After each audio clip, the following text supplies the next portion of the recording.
আসসালামু আলাইকুম। সংবাদে আপনাদের সবাইকে স্বাগত জানাচ্ছি। আমি ফিরোজ তোহা। শুরুতেই আরবে কেবলস সংবাদ শিরোনাম। পুরোদমে ইরান ইসরায়েল ফিলিস্তিন যুদ্ধ চলছে, আর এই মুহূর্তে আমাদের হাতে এসছে যুদ্ধের ভয়ঙ্কর কিছু গুরুত্বপূর্ণ আপডেট সংবাদ। শুরুতেই জানাবো, গাজায় ইসরায়েলি বাহিনীর হামলা জোরদার, নিহত বেড়ে ৫১,০০০। ফিলিস্তিনি স্বাধীনতাকামী সশস্ত্র সংগঠন হামাস নিয়ন্ত্রিত গাজায় হামলা জোরদার করেছে দখলদার ইসরায়েলি বাহিনী। আজ কাতার ভিত্তিক সংবাদ মাধ্যম আল জাজিরার লাইভ প্রতিবেদনে বলা হয়েছে, ইসরায়েলি বাহিনী আর্টিলারি হেলিকপ্টার দিয়ে ব্যাপক হামলা চালাচ্ছে এবং স্থলভাগেও হামলা তীব্র থেকে তীব্রতর করেছে। এরপর জানাবো, রাজনৈতিক দল হওয়ার প্রস্তুতি নিচ্ছে ফিলিস্তিনের স্বাধীনতাকামী আন্দোলনের সংগঠন হামাস। ফিলিস্তিনের স্বাধীনতাকামী আন্দোলন হামাস একটি আনুষ্ঠানিক রাজনৈতিক দল হওয়ার ইচ্ছে প্রকাশ করেছে। সৌদি আরবের আল হাদাদ টিভির বরাতে রুশ বার্তা সংস্থা তাস নিউজ জানিয়েছে, হামাস নিজেকে একটি রাজনৈতিক দল রূপান্তরিত করার জন্য সব ধরনের প্রস্তুতির কথা ঘোষণা করেছে। আল হাদাতের মতে, গাজায় সর্বশেষ যুদ্ধবিরতি প্রস্তাবের প্রতিক্রিয়া জানাতে আরও সময় চেয়েছে হামাস। এদিকে যুক্তরাষ্ট্রের নাগরিকত্ব সাক্ষাৎকারের সময় গ্রেপ্তার হয়েছেন ফিলিস্তিনি আন্দোলনের অন্যতম শিক্ষার্থী। মার্কিন ফেডারেল এজেন্টরা কলম্বিয়া বিশ্ববিদ্যালয় ফিলিস্তিনি শিক্ষার্থী ও গ্রিন কার্ডধারী মোহসেন মাহদাকে গ্রেপ্তার করেছে। যুক্তরাষ্ট্রের স্বরাষ্ট্র সুরক্ষা বিভাগ ডিএইচএস জানিয়েছে, ভারমন্টের কোসোলেস্টারে অভিবাসন অফিসে নাগরিকত্ব সাক্ষাৎকারে অংশ নেওয়ার সময় তাকে আটক করা হয়। এদিকে ট্রাম্প প্রশাসনের চাপে নথি স্বীকার না করে দৃষ্টান্ত স্থাপন করেছে হার্ভার্ড বিশ্ববিদ্যালয়, বললেন যুক্তরাষ্ট্রের সাবেক প্রেসিডেন্ট বারাক ওবামা। হার্ভার্ড বিশ্ববিদ্যালয়ে $230 কোটি কেন্দ্রীয় তহবিল স্থগিত করায় যুক্তরাষ্ট্রের শিক্ষা দপ্তরের নিন্দা জানিয়েছেন সাবেক মার্কিন প্রেসিডেন্ট বারাক ওবামা। খুদে ব্লগ লেখার সাইট টুইটারে দেয়া এক পোস্টে ওবামা এমন প্রতিক্রিয়া জানিয়েছেন। এবং সর্বশেষ জানাবো, ভারতের উত্তরাখণ্ডে আরও ৬০টি মাদ্রাসা সিলগালা। ভারতের উত্তরাখণ্ডে মাদ্রাসা বোর্ড বা রাজ্য শিক্ষা বিভাগের নিবন্ধন ছাড়াই পরিচালিত হচ্ছিল অভিযোগে হলদোনার কর্মকর্তারা কমপক্ষে ৬০টি মাদ্রাসা সিলগালা করেছে। স্থানীয় কর্তৃপক্ষের বরাত দিয়ে এই খবর জানিয়েছে ভারতীয় সংবাদ মাধ্যম দ্য হিন্দুস্তান টাইমস। প্রিয় দর্শক, এতক্ষণ শুনছিলেন সংবাদ শিরোনাম, এবারে বিস্তারিত। তবে তার আগে বন্ধুরা, অনুরোধ থাকবে সংবাদটিতে একটি লাইক দিন। এই চ্যানেলে আপনি নতুন হয়ে থাকলে আমাদের সংবাদটি দেখতে দেখতে চ্যানেলটি সাবস্ক্রাইব করে রাখুন। কমেন্ট করে বন্ধুরা আপনার মূল্যবান মতামত জানিয়ে দিন আপনি বিশ্বের কোন দেশ থেকে বা বাংলাদেশের কোন স্থান থেকে আমাদের সংবাদটি দেখছেন এবং শুনছেন। আর বন্ধুরা, আপনি যদি নিরীহ ফিলিস্তিনিদের ভালোবেসে থাকেন তাহলে ইয়েস লিখে পুরো বিশ্ববাসীকে জানিয়ে দিন। চ্যানেলটি সাবস্ক্রাইব করে আমাদের সঙ্গেই থাকুন, আর সংবাদটি আপনার সোশ্যাল মিডিয়ায় শেয়ার করে দিন বন্ধুদের মাঝে, যাতে করে তারাও আমাদের এই গুরুত্বপূর্ণ সংবাদটি দেখতে পারে। এবারে বিস্তারিত। গাজায় ইসরায়েলি বাহিনীর হামলা জোরদার, নিহত বেড়ে ৫১,০০০। ফিলিস্তিনের স্বাধীনতাকামী সশস্ত্র সংগঠন হামাস নিয়ন্ত্রিত গাজায় হামলা জোরদার করেছে দখলদার ইসরায়েলি বাহিনী। আজ কাতার ভিত্তিক সংবাদ মাধ্যম আল জাজিরার এক লাইভ প্রতিবেদনে বলা হয়েছে, ইসরায়েলি বাহিনী আর্টিলারি হেলিকপ্টার দিয়ে ব্যাপক হামলা চালাচ্ছে। গাজায় স্থলভাগেও হামলা তীব্র করেছে। গাজা থেকে আল জাজিরার সাংবাদিকরা জানিয়েছেন, গাজার উত্তর অঞ্চলে বেইত লাহিয়া এলাকায় তাঁবুতে ইসরায়েলি হামলায় ২ জন নিহত হয়েছে। নিহতরা হচ্ছে মাহমুদ এবং হাইথাম হামদান। প্রতিবেদনে বলা হয়েছে, গাজা সিটিতে আর্টিলারি শেল ছুড়তে ইসরায়েলি বাহিনী, সেই সঙ্গে সাজো আজান থেকে গুলি চালাচ্ছে ইসরায়েল। এছাড়াও গাজার দক্ষিণাঞ্চলে আবাসন শহরে ইসরায়েলি বাহিনী ব্যাপক গুলিবর্ষণ করেছে। গাজা সিটির সুজায়তেও ইসরায়েলি বাহিনী হেলিকপ্টার থেকে ব্যাপক হামলা চালাচ্ছে। এছাড়াও আর্টিলারি হামলা জোরদার করা হয়েছে। স্থানীয় বাসিন্দারা জানিয়েছে, বিশাল একটি বিস্ফোরণ হয়েছে। ইসরায়েলি বাহিনী জানিয়েছে, রাফায় তারা একটি আবাসিক ব্লক গুড়িয়ে দিয়েছে। এদিকে গাজা স্বাস্থ্য মন্ত্রণালয় বলেছে, ইসরায়েলি হামলায় নিহতের সংখ্যা বেড়ে ৫০,৯৮৩ জনে পৌঁছেছে। সেই সঙ্গে বেসরকারি হিসাব থেকে জানা গেছে, নিহতের সংখ্যা অন্তত ১ লক্ষ ছাড়িয়ে গেছে। সেই সঙ্গে আহত হয়েছে ১,১৬,২৭৪ জন। তবে গাজার সরকারি মিডিয়া কার্যালয় বলছে, নিহতের সংখ্যা ৬১,৭০০ জনের বেশি। তাদের পক্ষ থেকে বলা হয়েছে, ধ্বংসস্তূপের নিচে হাজার হাজার ব্যক্তি মারা গিয়ে তাদের লাশ এখনও সেখানে পড়ে রয়েছে। 2023 সালের 7 অক্টোবর থেকে গাজায় হামাস ও ইসরায়েলের মধ্যে যুদ্ধ চলছে। খবর ইত্তেফাক। রাজনৈতিক দল হওয়ার প্রস্তুতি নিচ্ছে হামাস।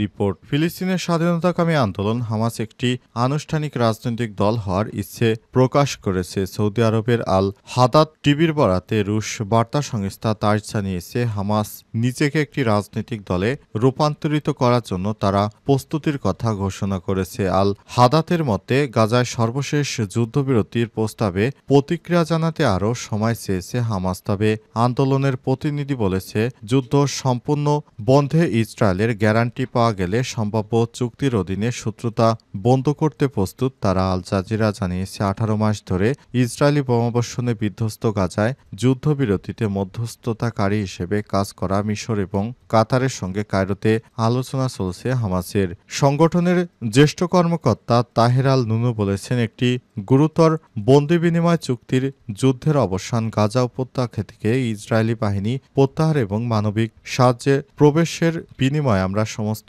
ইসরায়েলি বন্দীকে মুক্তি দিতে প্রস্তুত বলে জানান তিনি। তবে ইসরায়েলি যুদ্ধবিরতির অগ্রগতিতে বাধা দিচ্ছে বলে উল্লেখ করেছেন তিনি বলেছেন, বিষয়টি বন্দীদের সংখ্যা নয়, বরং সমস্যাটি হলো দখলদাররা তাদের প্রতিশ্রুতি ভঙ্গ করেছে, যুদ্ধবিরতি চুক্তি বাস্তবায়নে বাধা দিচ্ছে এবং যুদ্ধ চালিয়ে যাচ্ছে। তাই হামাস দখলদার ইসরায়েলকে চুক্তি বহাল রাখতে বাধ্য করার জন্য গ্যারান্টি প্রয়োজনীয়তার উপর জোর দিয়েছে। সোমবার ইসরায়েলি সংবাদ ওয়েবসাইট এর ইন্টারনেট জানিয়েছে, হামাসের কাছে একটি নতুন প্রস্তাব দেওয়া হয়েছে। প্রস্তাবের অধীনে হামাস 10 জন জীবিত বন্দীকে মুক্তি করে দেবে এবং মার্কিন গ্যারান্টির বিনিময়ে ইসরায়েল যুদ্ধবিরতির দ্বিতীয় পর্যায়ের জন্য আলোচনায় প্রবেশ করবে। 19 জানুয়ারি থেকে শুরু হওয়া যুদ্ধবিরতির প্রথম পর্যায়ে একাধিক ধাপে বন্দি বিনিময় হয়েছিল।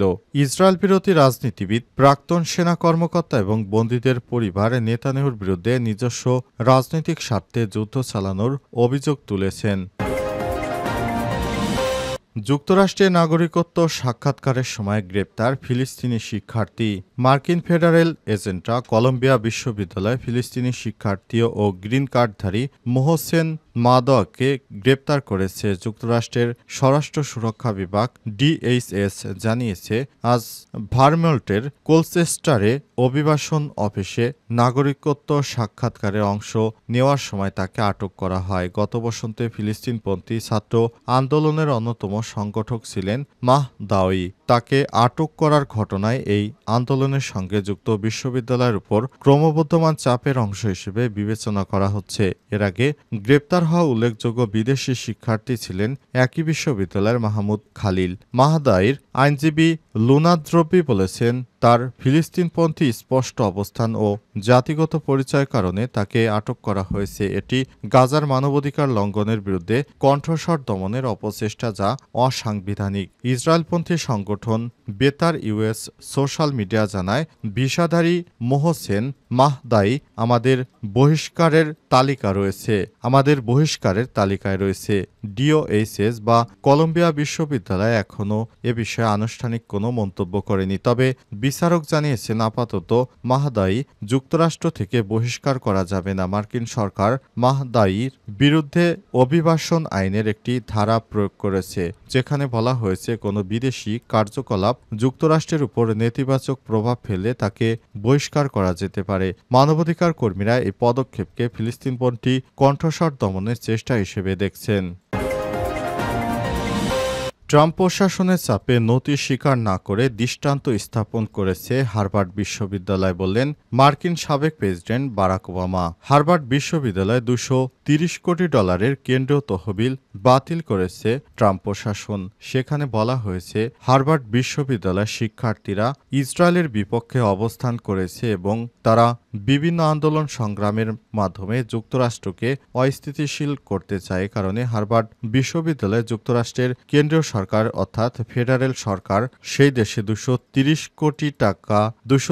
কোটি অনুদানের ঘোষণা দিয়েছিল ট্রাম্প প্রশাসন। তবে ফিলিস্তিনের পক্ষে আন্দোলন করার কারণে হার্ভার্ড ইউনিভার্সিটির সেই অনুদান বন্ধ করে দিয়েছে ট্রাম্প প্রশাসন। তারা বলেছে, ইহুদিবাদী শিক্ষার্থীদের বিরুদ্ধে আন্দোলন সংগ্রাম করা সহ বিভিন্ন কর্মকাণ্ড করার কারণে হার্ভার্ড বিশ্ববিদ্যালয়ের প্রশাসন এবং শিক্ষার্থীদের উপর ক্ষুব্ধ হয়েছে ট্রাম্প প্রশাসন। তারা এই ধরনের কর্মকাণ্ড পরিচালনা করার জন্য 230 কোটি ফেডারেল রিজার্ভের চুক্তি বাতিল করেছে। এর ফলে বঞ্চিত হয়েছে হার্ভার্ড বিশ্ববিদ্যালয়। সেখানে ট্রাম্প অভিযোগ করে বলেছে, যুক্তরাষ্ট্রকে স্থিতিশীল করার জন্য সরকারের চেষ্টাকে বৃদ্ধাঙ্গুলি দেখে হার্ভার্ড বিশ্ববিদ্যালয়, কলম্বিয়ার বিশ্ববিদ্যালয়ের মতো তারাও নিজেরা আন্দোলন সংগ্রামে লিপ্ত হয়েছে। এর ফলে ইহুদিরা অনিরাপত্তায় ছিল যুক্তরাষ্ট্রে। কারণে এই অসংলগ্ন কর্মকাণ্ড করার কারণে যুক্তরাষ্ট্রের সরকার হার্ভার্ড কর্তৃপক্ষের উপরে নাকশ হওয়ার কারণে এই $230 কোটি